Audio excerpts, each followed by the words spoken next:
오늘 단짠 뉴스 소개해줄 이다솜 아나운서 나와 있습니다. 어서 오세요. 네, 안녕하세요. 네, 오늘 단짠 뉴스 어떤 내용인가요? 네, 오늘 첫 번째 단짠 뉴스 키워드는요. 갑론을박입니다. 갑론을박이요? 저희 프로그램에서 항상 하는 건데 네. 자기 주장 내세우고 상대방 의견 반박하는 거. 그게 그렇죠. 어떤 뉴스거리가 있나요? 저희 이슈 옥타곤에서 지난 1월 말에 전북 지역 일부 경찰들의 야간 순찰 근무 태만에 대해서 보도해드린 적이 있었죠. 네, 그랬었죠. 그때 야간 순찰 시에 경찰들이 한적한 곳에 가서 네. 그 경찰차에 경광등도 끄고 좀 쉰다든지 아니면 파출소에서 잠을 자는 거 현장을 목격해서 보도가 됐었죠. 네, 맞습니다. 그 후에 해당 경찰관 15명이 이 경고 처분을 받았는데요.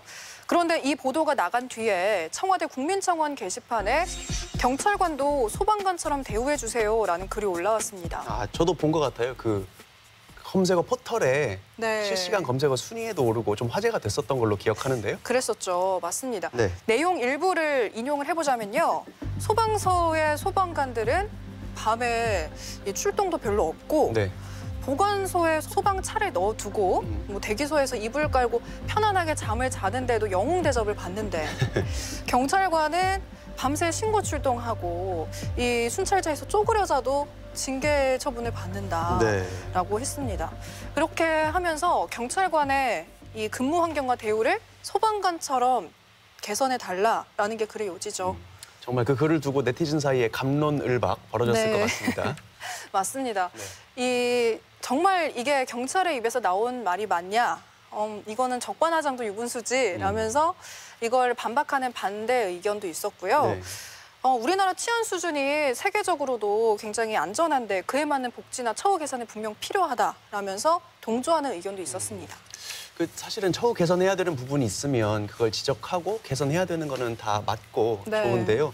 이렇게 근무 태만에 대한 보도가 나간 다음에 그거에 대한 반박성으로 이렇게 처우 불만에 대해서 표시를 하는 거는 조금 모양새가 적절치는 않은 것 같습니다. 근데 좀 딴 얘기인데요. 제가 네. 최근에 그 보도가 나간 뒤라서 그렇게 느끼는 건지 몰라도 야간에 순찰차가 더 많이 돌아다니는 것 같아요. 착각인가요? 이게 근데 박지원 변호사만의 생각은 아닌 것 같아요. 예. 실제로 야간 순찰하는 이 경찰차가 좀 더 늘어나는 것 같다는 의견을 주변에서도 많이 들을 수 있었는데 그래요.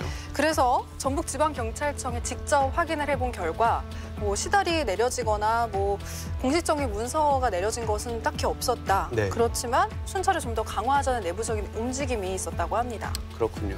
어쨌든 지금 이 시간에도 일선에서 현장에서 열심히 뛰는 경찰관들 계시잖아요. 그쵸. 그분들 노고에는 당연히 감사를 드리고 앞으로도 계속 좀 국민들 치안에 힘써주셨으면 하는 바람입니다. 네. 두 번째 소식 들려주세요. 네, 두 번째 키워드는요. 이정료 5억 7천입니다. 이정료가 5억이 넘을 정도면 뭐 스포츠 스타 이야기인가요?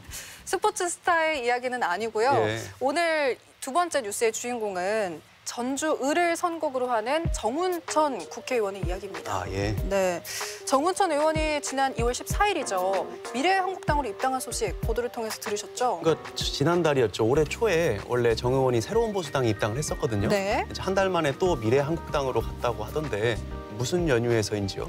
일단 정운천 의원 측은 보수 승리와 전북 발전을 위해서 미래한국당에 입당을 한 거다라고 입장을 밝혔는데 예. 하지만 이 타이밍이 절묘한 게요. 정운천 의원이 입당함과 함께 이 미래한국당에 중앙선거관리위원회에서 경상보조금 5억 7천만 원이 지급이 된 겁니다. 그래요? 뭐 정 의원의 입당이랑 그 보조금 지급 사이에 무슨 관계라도 있습니까? 중앙선거관리위원회가 1년에 4차례 경상보조금을 지급을 하는데요. 예. 현역 의원 숫자나 뭐 득표 숫자 그리고 교섭단체 여부에 따라서 금액 차이가 좀 납니다. 네. 그런데 공교롭게도 이번에 정운천 의원의 입당으로 현역 의원 5명이 딱 채워지면서 미래한국당이 5억 7천만 원의 보조금을 받게 된 거죠. 아, 그러니까 그 보조금 지급하는 날짜랑 정 의원 입당 시기가 좀 겹치나 보네요. 네, 맞습니다. 2월 15일에 원래 지급을 하는데요. 이날이 일요일이에요. 예. 그래서 2월 14일에 지급을 하게 된 건데 공교롭게도 정 의원의 입당 날짜와 딱 들어맞죠. 그래서 이것이 보조금 지원을 위한 입당이 아니었느냐라고 하면서 정치 안팎으로 비판적인 시선이 많다고 합니다. 그걸 노렸는지 안 노렸는지 모르겠지만 확실히 타이밍이 절묘하네요. 네. 그나저나 그 미래한국당은 이제 비례대표 정당인데 그러면 정운천 의원의 현 지역구인 전주을 지역은 어떻게 되는 거죠? 정 의원은 전주을 출마를 포기를 하고요. 예. 그리고 자유한국당의 비례대표 위성정당인 미래한국당의 비례대표로 출마를 하겠다고 선언을 했습니다. 그래요.